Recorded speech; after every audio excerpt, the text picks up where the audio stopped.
Well, you know, policies are always changing, and the dispensary is helping to educate and guide conversation in our state related to the cannabis industry. Will is here from the dispensary along with Jason, who is their Pittsburgh, PA regional manager. Welcome to both of you. Good morning, guys. That speaks to the width of your company. You guys have locations across America, but remind our viewers, for us here in Wisconsin, what is currently legal?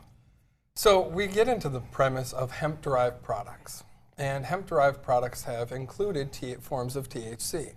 So there is Delta-8, Delta-9 by dry weight basis, hemp-derived Delta-9. Okay. Then there's Delta-10 and THCP. There are other people who are trying to sell synthetics that are THCs, but that has also been banned now by the DEA. So if there's any like THCO or any acetates, that is now banned in Wisconsin as well by federal regulation. But the ones you mentioned we're all good with. Correct. Okay. I know you recently spoke to Wisconsin Senator Melissa Agard on your podcast, so give us an overview of that conversation. It was awesome. To have State Senator Agard from 16th District for an hour to talk about her grassroots tour and talking about the legalization of cannabis. She's been working on this since 2021, and she's gotten a lot of pushback. But her grassroots tour, she's not trying to keep it very political as much as she is trying to say the state of Wisconsin has voiced its opinion on many polls and votes, and saying up to 80% of the state wants to be this way, especially when she's discussing revenue and business, which we're going to get into. But when she's referencing what she's trying to endorse and get other senators on board with is about revenue, but also structured business and protection for the constituents here in the state of Wisconsin. Because if people are going to consume, we want it done in a safe manner. And now we are the only state surrounded by Illinois recreational, Michigan recreational, and now Minnesota following suit. So now we're going to talk about those revenue losses and impacts that it will have for people in this state. But also, what are we supposed to do for law enforcement? What are we supposed to do for knowledge? Like, what are the constituents supposed to think when we're in the middle of all of that?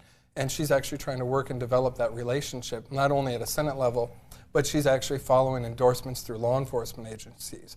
She's following up with like DATCAP, Department of Agriculture, Trade, Consumer Protection. And I have to say, she's doing a fantastic job, and she gave us an hour of her time.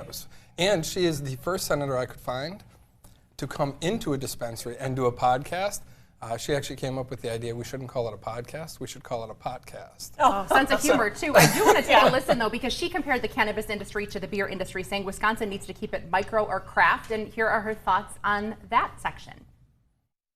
I really believe that we need a homegrown Wisconsin solution when it comes to cannabis policy, like making sure that we have protections for Wisconsin businesses so that big industry isn't coming in with unlimited dollars to saturate cannabis dispensaries and cannabis grow operations in the state of Wisconsin. We want Wisconsin farmers to be able to grow the product. We want Wisconsin manufacturers to be able to manufacture the products. We want Wisconsin business owners to be able to sell those products.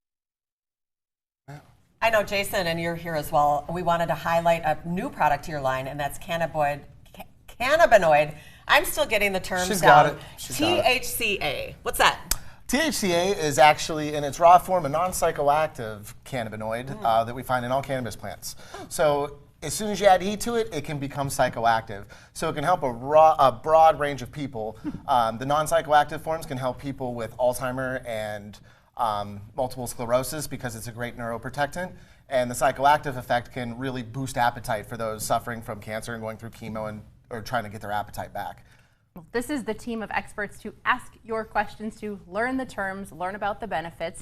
They have all of these locations in Wisconsin, and you can watch their podcast and see that entire conversation with our state senator at the d8dispensary.com. Thanks to you both. Thank you. I always learn something new when you guys are here, and how to pronounce new things. Cannabinoid. There's so many big words in this industry. Like meteorologist, okay.